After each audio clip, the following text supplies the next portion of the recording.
السلام عليكم. اليوم جبت لكم طريقة حل مشكلة إنشاء الملف التعريفي. في ناس كثير ما تستطيع إنشاء ملف التعريفي.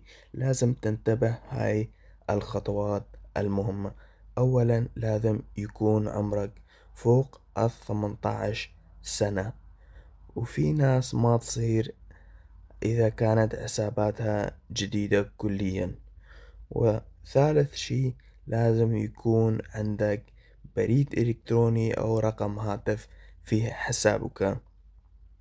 رابعا لازم تكون خصوصية الحسابك عامة بحيث الجميع يشوفون الصور في الملف التعريفي.